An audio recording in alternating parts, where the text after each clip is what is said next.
பேசுறது நானு, கேட்கறது நீங்க. நான் உங்க தாரா. இன்னைக்கு இந்த வீடியோல என்ன பார்க்க போறீங்க அப்டின்னா, ஹாஸ்டல்ல இருந்து எடுக்கிற லாஸ்ட் வீடியோ இதுதான். என்னோட செமஸ்டர் எக்ஸாம் பிரிப்பரேஷன் எப்படி போச்சு அப்படின்னு தான் நீங்க இந்த விளாக்ல பார்த்து தெரிஞ்சுக்க போறீங்க. ஃபர்ஸ்ட் ஆஃப் ஆல் நான் என்ன படிக்கிறேன் அப்படின்னா, நான் எம்எஸ்சி படிக்கிறேன். இது என்னோட பிஜி நான் முடிச்சுட்டேன். இப்ப லாஸ்ட்டா எழுதினது தான் வந்து என்னோட லாஸ்ட் 4த் செமஸ்டர் வந்து நான் கம்ப்ளீட் பண்ணியிருக்கேன். நான் எம்எஸ்சி வந்து food service management and dietetics அப்படின்ற கோர்ஸ் பண்ணியிருந்தேன். இது எதுக்கு கீழ வரும்னா, ஹோம் சயன்ஸ் டிபார்ட்மெண்ட்க்கு கீழ வரும். நெறைய பேர் இந்த கோர்ஸ் எடுக்க மாட்டாங்க. ஏன்னா நெறைய பேருக்கு தெரியாது இப்படி ஒரு கோர்ஸ் இருக்கு அப்படின்றதே தெரியாது.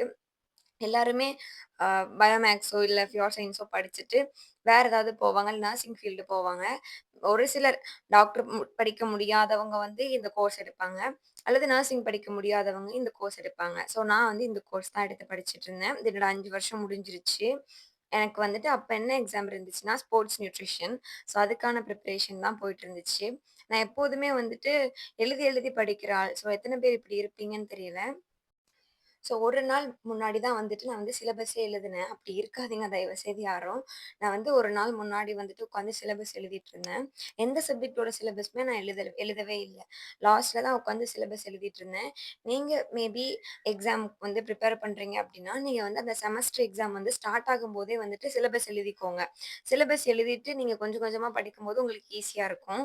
மேபி எனக்கு அது எனக்கு பழகிட்டுன்னு நெனைக்கிறேன். நான் முன்னாடிலாம் இப்படி இல்ல. என்னோட யூஜி ஃபுல்லாமே நான் வந்து சிலபஸ் முன்னாடியே எழுதி வச்சிருப்பேன்.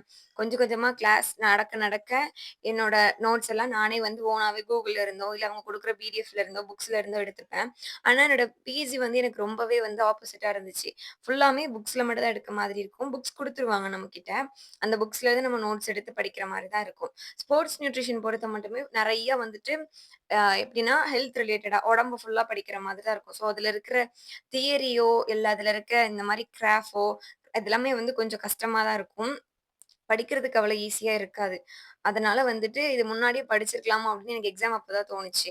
என்னாச்சு அப்படின்னா, என்னோட அதாவது இந்த ஸ்டாஃப் இருப்பாங்கல்ல, ஸ்போர்ட்ஸ் நியூட்ரிஷனோட ஸ்டாஃப் வந்துட்டு, "நாங்க வந்து உனக்கு இன்டர்னல் மார்க் போடலம்மா. நீ வந்து எக்ஸ்டர்னல் வந்து நெறைய மார்க் எடுத்தா தான் உன்னால பாஸ் ஆக முடியுன்ற" மாரி சொல்லிட்டாங்க. ஸோ நான் லாஸ்ட்ல உட்காந்து படிச்சுட்டு இருந்தேன். எந்த எக்ஸாமுக்குமே நான் அப்படி படிச்ச மாரி எனக்கு ஞாபகம் இல்ல. ஆனா இந்த ஸ்போர்ட்ஸ் நியூட்ரிஷனுக்கு நான் கொஞ்சம் கஷ்டப்பட்டே படிச்சேன். நைட் வந்து 1:30, 2:00 அந்த மாரி உட்காந்து வரைக்கும் படிச்சுட்டு இருந்தேன். படிக்கிற டைம்ல மேபி நான் படிச்சிருந்தா என்னமோ எனக்கு அது அவ்வளோ கஷ்டமா இருந்திருக்குமா அப்படின்னு தெரியல. ஆனா, அப்போ வந்து எனக்கு கஷ்டமா இருந்துச்சு. ஒரு மாதிரி ஸ்ட்ரெஸ் ஆச்சு. ரொம்ப ஒரு மாதிரி வந்துட்டு படிச்சு, படிச்சு வெறுப்பாயிட்டு, நான் வந்து இப்போ படிக்கிறதுக்காக இந்த 2 வருஷம் படிக்கிறதுக்காக ChatGPT வந்து நெறைய யூஸ் பண்ணிக்கிட்டேன். நீங்க காலேஜ் ஸ்டூடண்ட்ஸா இருக்கீங்க அப்படின்னா, ChatGPT யூஸ் பண்ணிக்கோங்க. அது மாரி நெறைய ஏஐ டூல்ஸ் இருக்கு. நீங்க அதுவுமே கொஞ்சம் ட்ரை பண்ணி பாருங்க. ChatGPT பொறுத்த மட்டுமே உங்களுக்கு ஈஸியாவே குடுக்கும். அது வந்து உங்களுக்கு புரியிற மாதிரி ரொம்ப ஈஸியா குடுக்கும். நீங்க அத ஃப்ரெண்ட்லியா அப்ரோச் பண்ணீங்க அப்டின்னா, அது ஈஸியா இருக்கும். ஸோ நீங்க படிக்கும்போது வந்துட்டு, ஒரே தடவையா உட்காந்து படிச்சுட்டே இருக்காம, கொஞ்சம் வந்து கேப் எடுத்து படிச்சீங்க அப்டின்னா, உங்களுக்கு இன்னும் கொஞ்சம் ஈஸியா இருக்கும். இதெல்லாம் சொல்றதுனால நான் டாப்பர்லாம் கிடையாது. நான் ஒரு ஆவரேஜ் ஸ்டூடண்ட் தான். யூஜில என்னமோ நான் கொஞ்சம் நல்லா படிச்சேன். ஆனா பிஜி வந்துட்டு நான் அப்படி ஒண்ணும் விருப்பப்பட்டு படிச்ச மாதிரியே எனக்கு தெரியவே இல்ல. நான் 2 வருஷமும் எனக்கு ஏன் போறோம்? ஏன் இங்க இருக்கோம்? அப்படின்ற மாரி தான் எனக்கு இருந்துச்சு.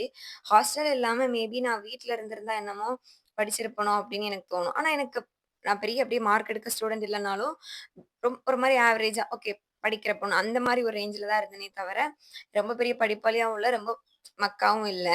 ஏன் அப்படி என்னோட இந்த 2 வருஷம் மட்டும் நான் அப்படி படிக்காம இருந்தேன் அப்படின்னு தெரியல. ஹாஸ்டல்ல வந்துட்டு உட்காந்து படிப்போம். எல்லாரும் உட்காந்து படிப்போம். அது எப்போ படிப்போம்னா, மாடல் எக்ஸாம்க்கு முந்தின நாள் விடிய விடிய எல்லாரும் உட்காந்து படிச்சுட்டு இருப்போம். எத்தன பேர் இந்த மாதிரி கேங்கா இருந்து படிப்பீங்கன்னு சொல்லுங்க. இப்போ எங்க கிளாஸ்ல இருக்க டாப்பர் வந்து எங்க கூடயே ஹாஸ்டல்ல இருந்தாங்கன்றதுனால, அவங்க எங்களுக்கு ஈஸியா சொல்லிக் குடுப்பாங்க. அவங்க சொல்லிக் குடுத்தாலும் எனக்கு எழுதி படிக்கிறது தான் பிடிக்குன்றதுனால, நான் எல்லா டாபிக்குமே எழுதி எழுதி தான் படிப்பேன். வெளில இருந்து பார்க்குறவங்களுக்கு எப்படி இருக்கும்னு தெரியாது. ஆனா எனக்கு எழுதி படிக்கிறது தான் பிடிக்கும். ஒரு சிலர் வந்து அந்த அந்த பிடிஎஃப்ப பார்த்து ரீட் பண்ணாவோ, இல்ல வேற யாரோ சொல்லிக் குடுக்கும்போதோ புரியும். ஆனா எனக்கு அப்படி இருக்காது. நானாவே ஓனாவே கைட்டு என்னோட கீவேர்ட்ஸ் எல்லாம் எழுதுற மாதிரி இருக்கும். அல்லது எனக்கு என்ன புரிஞ்சிருக்கோ, அத குட்டி குட்டியா பாயிண்ட்ஸ் எழுதி, அத நான் மனப்பாடம் பண்ணி படிக்க மாரி தான் எனக்கு இருந்துச்சு. மேபி அதனால என்னமோ எனக்கு கஷ்டமா இருந்துச்சு. நான் தமிழ் மீடியம் வேற. ஸோ ஸ்கூல்ல தமிழ் மீடியம் படிச்சதுனால, இந்த 5 வருஷத்துல இந்த 2 வருஷம் தான் எனக்கு கஷ்டமா இருந்துச்சு. என்னோட 3 வருஷம் யூஜி வந்து எனக்கு இவ்வளோ கஷ்டமாவே இல்ல. நீங்க படிக்கிற டைம்ல வந்துட்டு கொஞ்சம் கேப் எடுத்து படிங்க. ஏன் சொல்ல வந்தேன்னா, இந்த விளாக் எடுத்துட்டு இருக்கும்போது, எங்களுக்கு படிச்சு படிச்சு ரொம்ப டயர்ட் ஆயிடுச்சு. முடியல. எங்க மூளையில அதுக்கு மேல எதுவுமே ஏற மாட்டேன்றதுனால நாங்க விளாக் எடுத்துட்டு இருந்தோம். என்ன பேசிட்டு இருப்பேன் அப்டின்னா, ஹாஸ்டல வந்து மிஸ் பண்றேன். இதான் வந்து என்னோட ஹாஸ்டல்ல வந்து லாஸ்ட் நைட் நாங்க ஸ்டே பண்ணியிருக்க போறோம். நாளைக்கு வந்து எக்ஸாம் முடிச்சுட்டு எல்லாரும் கிளம்பிருவோம். அந்த மாரி எடுத்துட்டு இருப்பேன். ஆனா என்ன ஆச்சுன்னா, மறுநாள் நான் கிளம்பி போகும்போது ட்ரெயின மிஸ் பண்ணிட்டேன். 2 ட்ரெயின மிஸ் பண்ணிட்டு, அதுக்கப்புறம் நான் வந்து பக்கத்துல உட்காந்துருக்காங்களே, அவங்க கூட அவங்க வீட்ல போய் ஸ்டே பண்ணியிருந்தேன். அங்க இருந்துட்டு 2 நாள் கழிச்சு டிக்கெட் போட்டு, அதுக்கப்புறம் தான் நான் ஊருக்கு போற மாதிரி இருந்துச்சு. ஏன்னா, அன்னைக்கு வந்து ஏதோ ஃபங்ஷன் அதுவும் போக அன்னைக்கு சிஎஸ்கே மேட்ச் இருந்துச்சு. ரொம்ப டிராஃபிக் ஃபுல்லாமே. என்னால வந்து ட்ரெயின பிடிக்க முடியல. நீங்க வந்து தமிழ் மீடியத்திலருந்து இங்கிலீஷ் மீடியம் போய் அடாப்ட் ஆகுறீங்க அப்டின்னா, கொஞ்சம் கஷ்டமா இருக்கும். நீங்க அதுக்காக வந்து ChatGPT யூஸ் பண்ணிக்கலாம். ஃபோன்லயே நீங்க ChatGPT ஆப் யூஸ் பண்ணிக்கலாம். இல்ல Googleல போயிட்டு அவங்களோட வெப்சைட் போயிட்டு நீங்க யூஸ் பண்ணிக்கலாம். ஒரு சில ஏஐ டூல்ஸ்லாம் இருக்கு. அதெல்லாம் வந்து உங்களுக்கு ரொம்ப ஹெல்ப்ஃபுல்லா இருக்கும். ChatGPT இருக்கு. நாப்கின் ஒண்ணு இருக்கு. நாப்கின்லாம் வந்துட்டு டெக்ஸ்ட்ட வந்துட்டு உங்களுக்கு விஷுவலாவே குடுக்கும். நீங்க வந்துட்டு என்ன படிக்கிறீங்களோ, அந்த தியரிய வந்து அங்க குடுத்தீங்கன்னா, அது வந்து உங்களுக்கு ஒரு மேப் மாதிரி குடுக்கும். அது வந்து உங்களுக்கு இன்னும் ஈஸியா அண்டர்ஸ்டாண்ட் பண்ணிக்க முடியும். அதுக்கப்புறம் 11 லேப்ஸ்ன்னு ஒண்ணு இருக்கு. அது வந்துட்டு நீங்க குடுக்க தியரிய வந்து ஒரு வாய்ஸ் ஓவர்ல குடுக்கும் உங்களுக்கு. அது உங்களுக்கு இன்னொருத்தவங்க சொல்லிக் குடுக்க மாதிரி இருக்கும். ஸோ இதெல்லாம் வந்து உங்களுக்கு இன்னும் கொஞ்சம் ஈஸியா இருக்கும். இந்த மாரி ஏஐ டூல்ஸ்லாம் நீங்க யூஸ் பண்ணும்போது, மேபி அது உங்களுக்கு தமிழ் மீடியத்திலருந்து இங்கிலீஷ் மீடியம் அடாப்ட் ஆனவங்களுக்கோ, இல்ல இங்கிலீஷ் மீடியத்தில படிச்சுட்டு அந்த கொஸ்டின் புரியல, தியரி புரியலன்றவங்களுக்கு இதெல்லாம் வந்து ஈஸியா இருக்கும். நீங்க இந்த டூல்ஸ்லாம் யூஸ் பண்ணி நீங்க படிக்கலாம். ஃபோன்லயே இதெல்லாம் உங்களுக்கு வந்து அவைலபிளா இருக்கு. நீங்க இதெல்லாம் ட்ரை பண்ணி பாருங்க. அதுவும் போக உங்களுக்கு புரியல அப்டின்னா, நீங்க எழுதி படிக்கிறதே பெட்டர்.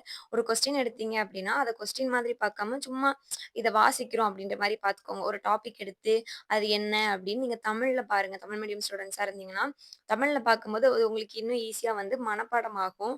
அடுத்து நீங்க அந்த வார்த்தைய பார்க்கும்போது, ஓகே இதுதான் நம்ம தமிழ்ல இத பார்த்தோம் அப்டின்ற மாரி உங்களுக்கு இருக்கும். நீங்க கேங்கா இருந்து படிச்சாலும், நீங்க தனியா ஒரு தடவ உட்காந்து படிக்கிறது பெட்டர் அப்டின்னு நான் நெனைப்பேன். ஏன்னா நான் அப்டிதான் பண்ணுவேன். எல்லாரும் உட்காந்து வாசிச்சுட்டு இருந்தாலும், நான் வந்து தனியா உட்காந்து ஒரு தடவ அத படிச்சு பார்ப்பேன். ஸோ இப்ப இந்த வீடியோக்கு வரலாம். நான் தான் வந்து எப்போதுமே ஃபர்ஸ்ட்டா எக்ஸாம் எழுதி முடிச்சுட்டு வருவேன். அன்னைக்கும் நான் தான் வந்தேன்.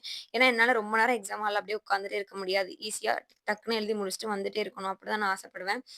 ஸோ இப்படிதான் வந்து என்னோட செமஸ்டர் எக்ஸாம் போச்சு. இந்த மாரி வீடியோலாம் உங்களுக்கு பிடிக்கும் அப்டின்னா, சேனல மறக்காம லைக், ஷேர், சப்ஸ்கிரைப் பண்ணிருங்க. பாய்.